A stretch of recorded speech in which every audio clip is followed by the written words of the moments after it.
Muy buenas noches para todos, mi nombre es Isaí Nestroza Copete, estudiante de Psicología del octavo semestre en el Tecnológico de Antioquia. El día de hoy les voy a hablar de un tema que es muy importante. El tema es las culturas juveniles. De las culturas juveniles vamos a hablar de su origen, cómo sean las culturas juveniles en un principio. Posteriormente vamos a hablar de lo que son las características de estas culturas juveniles. Después vamos a hablar de los tipos de culturas juveniles existentes. Posteriormente a eso vamos a hablar de los ejemplos de culturas juveniles. En este caso vamos a dar algunos ejemplos de esas culturas juveniles. Y por último vamos a hacer énfasis en una cultura juvenil, que en este caso sería la cultura emo. De la cultura emo vamos a hablar acerca de su origen, cómo se da esta cultura, cómo se origina. Vamos a hablar también de su estética, cómo se visten esas personas.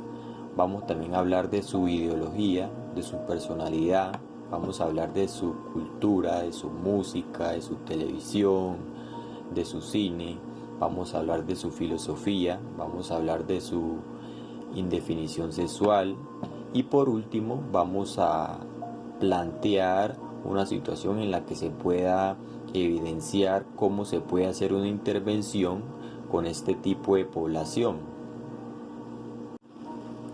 Culturas juveniles. En 1985 la UNESCO declaró el Año Internacional de la Juventud.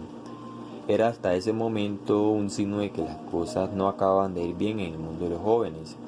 El incremento galopante de la desocupación juvenil, el hundimiento de las ideologías contraculturales, el retorno de la dependencia familiar, generan discursos que ya no inciden en la capacidad revolucionaria y constructiva de los jóvenes, sino que inciden en la incertidumbre cultural y en los problemas que se encuentran en la inserción social.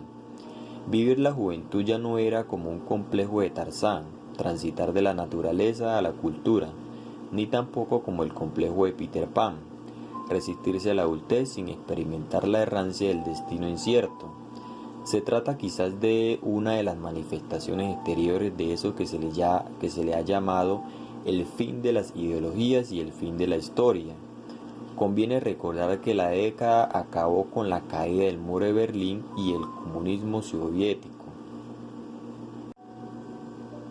Ya entrándonos en el concepto de jóvenes o juventud, tenemos que es una categoría que ha sido construida socialmente y que se encuentra su sentido en un espacio cultural determinado. Por lo tanto, esta es una construcción cultural la cual, como lo señala Walter Groth, no es una fase natural del desarrollo humano, sino que es una forma de comportamiento social que debe ser vista ante todo como un resultado de la cultura occidental y consiguientemente de la formación de la sociedad industrial moderna. Sin embargo, hay que considerar que esta construcción no solo es un resultado de la cultura y de la sociedad, sino que es una distinción o una aproximación que tenemos al concepto. Respondemos a posiciones que adoptemos como observadores, a las distinciones que podamos realizar y obviamente se enmarcan dentro de los marcos culturales de la sociedad en la cual vivimos. En este sentido, la juventud y el concepto de joven es una construcción moderna que tiene su origen solo a partir de principios del siglo pasado, en la época de la primera industrialización. Las culturas juveniles hacen referencia a las distintas normas, valores y prácticas que suelen ser compartidas entre niños, niñas y adolescentes, jóvenes o adultos también. Por otra parte, la relación con los intereses, los gustos, las creencias y la forma en las que estos grupos se expresan. Estos grupos culturales son más característicos de las sociedades modernas y pueden tener su origen a partir de la industrialización. Sin embargo, la evidencia de esta subcultura se hace notoria a finales de la Segunda Guerra Mundial, debido a los grandes cambios económicos del desarrollo tecnológico posterior a esta época. Durante este proceso de recuperación de género, una nueva activación de la industria, nuevas oportunidades de empleo que fueron llevadas para el sector juvenil en la sociedad. A partir de este instante surgió un nuevo público consumidor y muchos productos iban destinados a satisfacer las necesidades de los jóvenes. Gran parte de la moda, la música, la literatura y demás expresiones culturales comenzaron a ser pensadas para sectores adolescentes y jóvenes y adultos, principalmente en Estados Unidos. Los grupos culturales juveniles poseen estilos de vida que se reflejan a través de experiencias sociales y que son diferenciados de forma en la que viven y en la forma en la que se relacionan los adultos. Es importante también tener en cuenta las características que determinan una cultura juvenil. Son grupos culturales conformados por sectores juveniles de la sociedad como niños, niñas, adolescentes, jóvenes y adultos. También poseen un estilo de vida particular y diferenciado de los grupos de adultos.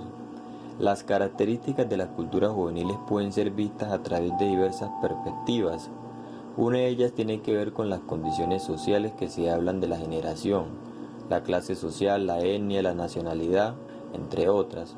Por otra parte, se encuentra la ideología o imágenes culturales que se reflejan en la música, la moda, la tendencia y las actividades con las cuales los grupos jóvenes se identifican.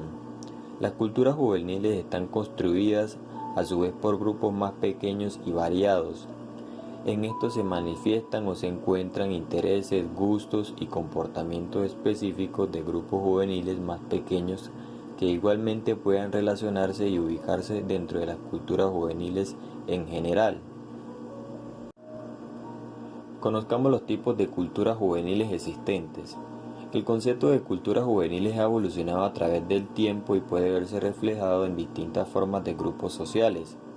Los neotribalismos son grupos sociales que apoyan la forma de vida tribal y se oponen a la sociedad de las masas. Ciberculturas son aquellas que se generan a partir de recursos tecnológicos como computadoras, internet, redes de comunicación y sitios de entretenimiento.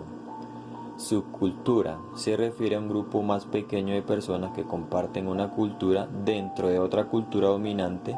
En este caso, las culturas juveniles son las culturas dominantes, que engloban todas las subculturas que puedan generarse en los diferentes sectores juveniles de la sociedad. Contracultura son conocidas por ser grupos de personas que comparten ideales, valores, principios opuestos a los de la sociedad en la que ellos se encuentran. Microcultura son subgrupos con una distinción lingüística o valores específicos y reglas que se conforman en grupos pequeños y en comunidades. Ejemplos de culturas juveniles. A lo largo de las últimas décadas y posteriormente a la Segunda Guerra Mundial surgieron diferentes movimientos culturales y subculturales que tuvieron gran influencia dentro del sector juvenil de la sociedad a nivel mundial, como por ejemplo la cultura hippie, que se trata de una contracultura establecida durante la década de los 60 y los 70 y fue originada en los Estados Unidos, específicamente dentro de los campos universitarios. Parte del surgimiento de ese grupo cultural se generó como una respuesta opuesta ante el rol participativo de Estados Unidos en la guerra de Vietnam. La mayoría de los miembros de esta contracultura se identificaban con la clase media de la sociedad y se oponían al constante represión y el materialismo que se podía estar presente en esta. Desarrollaron así un estilo de vida diferente, optaron por vivir en comunidades, con modelos de convivencia cooperativos, siendo además frecuente el vegetarianismo y el consumo de alimentos no procesados. Muchos decidieron abandonar sus trabajos y carreras. Por otro lado, también tenemos a los TEDs, que fueron una subcultura de los años 50 originada entre la sociedad británica y estuvo conformada por hombres, mujeres y en su mayoría adultos. Y por último tenemos a los PUM. Vamos a adentrarnos en la subcultura emo. Esta subcultura nace a través de un estilo musical punk rock conocido como emocore o emotional hardcore.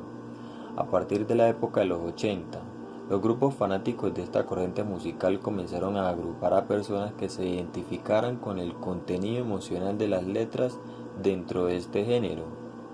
Tuvo sus orígenes a mediados de la década de 1980 en Estados Unidos, más precisamente en Washington, como una subcultura creada en torno al género musical emo. La subcultura emo se inspiraba en un estilo musical y reflejaba en forma de vestir. La mayor parte del contenido de la música emocore tenía que ver con cargas emocionales, como depresiones, problemas sociales, políticos y conflictos familiares, entre otros. ¿Cómo se llega a la estética de este género? Las características de esta subcultura no se vieron solo reflejadas en su estilo musical, sino que también se convirtieron en una forma de expresión a través de la ropa, accesorios, estilos y peinados. Por lo general, entre los adolescentes el término emo estaba vinculado a una estética de vestimenta y peinado que puede estar compuesta por un uso de colores oscuros, negros en su mayoría, pantalones ajustados, camisas con nombres de bandas, cinturones y accesorios tachonados, collares metálicos, cadenas y peinados con flequillos, aparte de la referencia por el cabello negro y liso. ¿Cómo surge la ideología o cómo es la ideología y la personalidad de este tipo de personas?